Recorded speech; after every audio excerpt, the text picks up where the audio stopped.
놀랍게도 많은 한국인들이 상어를 먹어본 적이 있다고 한다면 믿으십니까? 나는 경상도에 살아서 돈베기 먹어봤는데 물론 그럴 수 있죠. 하지만 내륙지방의 경우에는 꽤 흔하지 않은 음식이죠. 나는 안 먹어봤어 하고 있는 여러분도 먹어봤을 수 있다는 얘기입니다. 아니 그런데 상어는 비싸지 않아? 라고 한다면 그건 샥스핀의 경우겠죠. 중국의 요리 재료인 샥스핀은 고급 중화 요리에 필수적으로 들어가는 상어 지느러미로 사실 그 자체에는 아무런 맛이 없는 재료입니다. 그런데 왜 비싸고 진미로 취급하냐고요? 그것은 바로 이 식감 때문이죠. 동물성 젤라틴의 식감을 가진 이 재료는 조리 과정에서 양념을 완벽에 가까울 정도로 흡수하기 때문에 먹는 사람은 요리사가 만든 이 조직 사이에 배어든 양념을 온전히 느낄 수 있는 것이죠. 때문에 샥스핀 요리가 값비싼 이유는 상어 지느러미 뿐만이 아니라 양념 재료값도 어느 정도 포함되어 있다고 생각하시면 됩니다. 하지만 몸통의 경우에는 조금 다릅니다. 몸통 고기의 경우에는 상어 체내에 있는 암모니아 때문에 삭힌 생선 특유의 맛이 납니다. 혹시 삭힌 홍어 드셔본 적 있나요? 그거 너무 심해. 물론 상어가 그 정도는 아니고요. 삭힌 홍어의 20% 정도라고들 말합니다.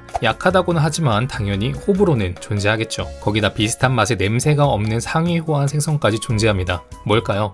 네, 바로 참치 되시겠습니다. 참치 맛있죠? 그럼 당연히 참치를 먹지 상어를 먹지는 않겠죠. 찾는 사람이 적은 상어 몸통은 값도 싼데 무겁기까지 합니다. 하지만 지느러미는 가볍고 돈이 됩니다. 그럼 사람들은 어떻게 했을까요? 자, 여러분이 돈에 미친 사람들입니다. 그리고 상어가 곧 돈으로 보인다면 어떻게 하시겠어요? 네, 상어를 잡아서 지느러미만 잘라서 다시 바다에 돌려보내는 일명 샤크핀닝이 성행하게 됩니다. 당연히 지느러미가 잘린 개체는 얼마 못 가서 최후를 맞이했으며 그 수가 기하급수적으로 늘어났기 때문에 규제가 들어섰죠. 지느러미와 몸통을 함께 보관하고 하역하거나 지느러미의 비율을 제한하는 등의 규제가 말이죠. 때문에 업자들에게는 계륵 같은 존재가 되어버렸습니다.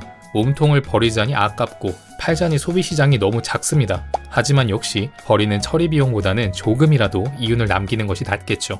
그렇게 상어 고기는 냉동, 가공되어 일명 상어 깍두기라는 별명으로 국내에 유통되고 있는 것이고 냉동 보관이 편리하고 매우 저렴했기 때문에 저렴한 식당의 회덮밥에서 주재료로 선택됐습니다. 대충 그런 회덮밥에는 500원어치 되는 상어 고기가 들어간다고 하는데 만일 그런 식당에서 회덮밥을 드셔보셨다면 여러분은 상어 고기를 먹었을 확률이 매우 높은 것이죠. 물론 대부분의 일식집이나 횟집에서는 이런 상어 고기를 회덮밥용으로 내놓지는 않습니다. 하지만 값싼 분식집이나 몇몇 식당에서는 이 고기를 회덮밥용 고기로 내놓았을 것이고 그런 비율이 예전에는 꽤나 많았다고 합니다.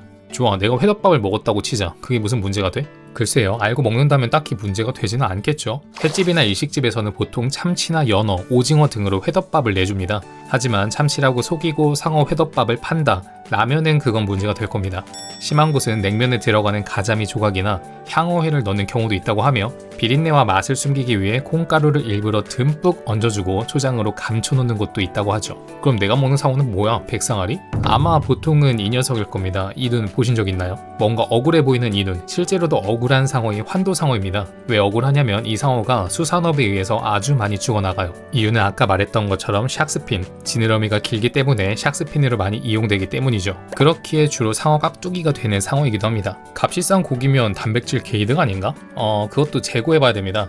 환도상어는 바다에서 최정점까지는 아니지만 그래도 상위 포식자입니다. 바다에서 상위 포식자라는 것은 중금속에 쉽게 노출된다는 얘기죠. 매일매일 환도상어의 고기로 단백질을 섭취한다고 하면 먹이사슬 밑에부터 축적된 미세 플라스틱과 중금속이 손쉽게 사람에게 쌓인다는 이야기니까요. 자, 오늘은 상어고기에 대해 알아봤습니다. 종류 장르 불문하고 여러분이 궁금한 게 있다면 댓글로 적어주세요. 영상을 만들 때 참고하겠습니다. 시청해주셔서 감사하고 다음 영상에서 뵐게요.